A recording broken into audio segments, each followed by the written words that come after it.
Hello and welcome to another Pokemon battle today. Before the video starts, I would like to thank everybody who subscribed. I've finally reached 10 subscribers. I know it's not a huge goal in terms of YouTube, but still it's nice to get it into double digits.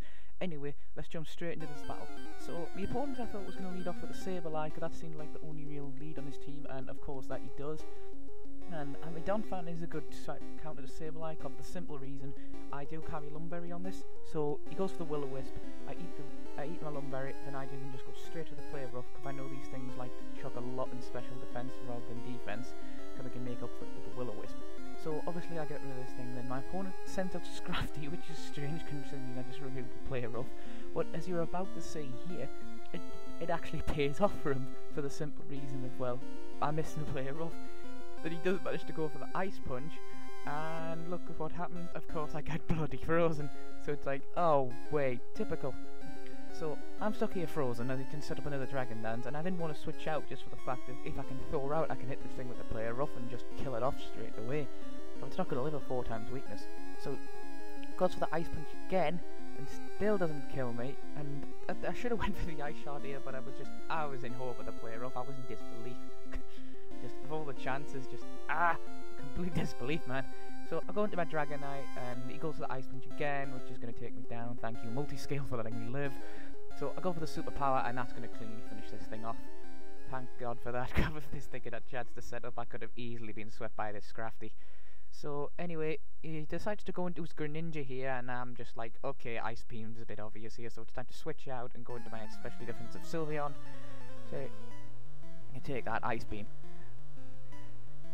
Yeah, I've got a bit of a question for the people watching this, and a bit of a major controversial one. What do you actually think of the Greninja ban? I mean, I'm actually not too fussed either way. I never think Greninja was too bad in the first place, but I can understand how it could be annoying in the hands of the right player and the right team. But anyway, that's just a quick question of what you think. So anyway, he goes into the Venusaur after he U-turns out, and I get hit straight up with a Hyper Voice. So I keep getting the recovery with my leftovers, and basically I decide to switch out and go into my Bisuso here, because I'm like, okay, I'm reckoning the Sludge Bomb's coming here. So after it Mega evolves into a sweet shiny Venusaur, but it's his whole team shiny, so we can wonder how he got all them. So it goes into the Sludge Bomb, and I manage to take that quite well. So now I do Mega Evolve straight into Mega Angron here to take whatever this thing wants to throw at me, but it does decide to hit me with the Earthquake, so it's a good job I definitely Mega Evolved. But I take that like a complete boss, even considering that was a crit, and I expect to switch, so I decide to set up Stealth Rocks here. Then goes with a Sleep Powder, and I'm like, okay, what do I want to get switched in to go to sleep? I didn't really have particularly anything I wanted to switch in at this point, so just thought, let's try and get as much damage on this thing as possible.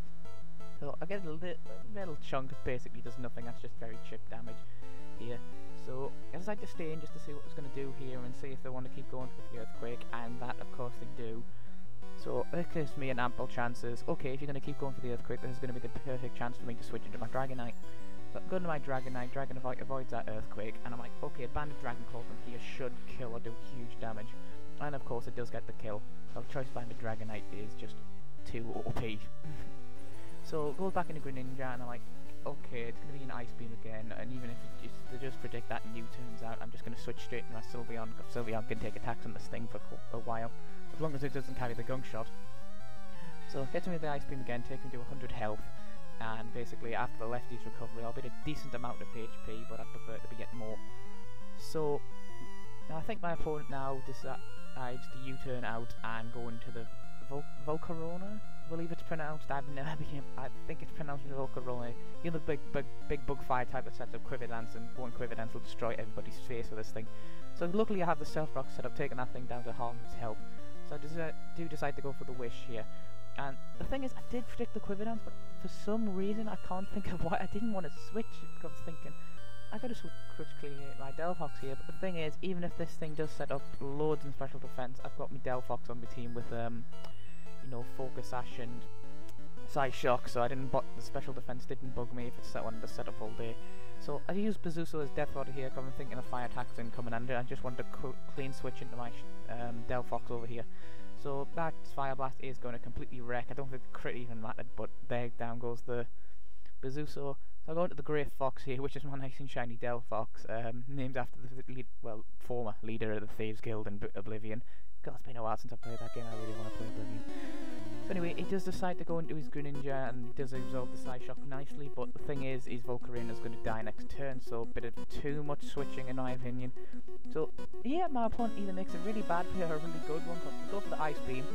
That does nothing to my Delphox, but I do go for the Grass Knot, meaning this Greninja's going to live.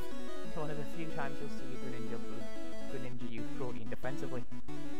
So then he goes for the Dark Pulse here, which is just going to finish me off. So I'm not going to unfortunately live this, because this thing, I believe it's Rash natured. I believe Rash is the one that reduces special defense, and Miles the one that reduces defense, so I am very, very fragile. So going to my Dragonite here, so stay in Extreme Speed Cop, I thought, okay, if I bring out the Dragonite, he's going to want to stay in an Ice Beam this thing, but maybe an Extreme Speed will kill. So then goes into his Dragonite, and I'm thinking, is he going to want to finish me off with the Dragon move, predicting a Jolly natured one instead of an Adamant like I am. So I go into Pretty Boy to absorb that hit, and he absorbs the Outrage, so thank God for that. So he just, and here my opponent does make some silly plays, I must admit. I mean, if you're watching this, you've got to, I suppose it's a case you've got to learn, but I don't understand why you switch back into Stealth Rock to die to a Hyper Voice. I mean, maybe you abandoned yourself. That's what I'm reckoning actually. Maybe you abandoned yourself and wanted to actually cause some damage. So it goes for the Aqua Tail here, but I think if you were banded you might have done a bit more damage than that. And I do finish you off with the Hyper Voice. Anyway, good game to my opponent. If you like these kind of videos, feel free to like, subscribe, etc. Feel free to like, subscribe, all that social media junk, etc, etc. And thank you for watching my video, and I hope you all have a nice day.